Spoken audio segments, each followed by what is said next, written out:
Ndinokutambira zvakare pano pachannel ino yeZimWitness TV apo tinenge tichikupai nyaya dziri kuitika muZimbabwe kusanganisira nepasi rose.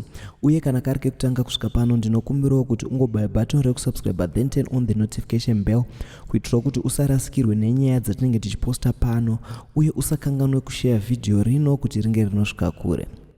So nyaya yandauya nayo ndeye mwana wa the former member of parliament weNorton constituents waThemba Mliswa. Mwana wake uyu ane 20 years dzekuberekwa uye musikana. So tofunga vanoona mavideos ndiye musikana wekuda pavideo ratakura rekuti haro the model anga aripo ndiye mwana wacho. So mwana waThemba Mliswa uyu akasungwa iye achisungirwa nyaya yekuwanikwa ane madrugs are dangerous.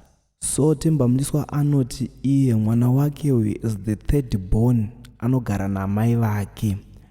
So Themba Mliswa is like arikupa blame kuna mai vake kuti mwana uyu kutaita zvemadrugs anogara namai vake. So Themba anyora iye pa X account yake kuti one of my daughters, the third born who stays with her mother, was arrested over a drug charge.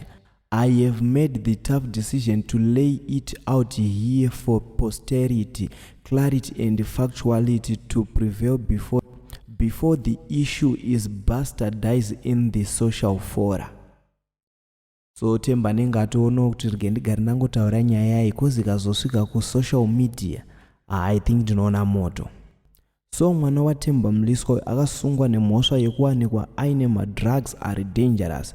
So mwana uyu ari kunzi iye ane 20 years dzekuberekwa uye musikana. Musikana uyu zita rake anoitwa iye Chanetsa Mliswa. Mwana uyu ari kunzi akasungwa iye last week nenyaya yekuonekwa aine madrugs akaipisisa kwazvo.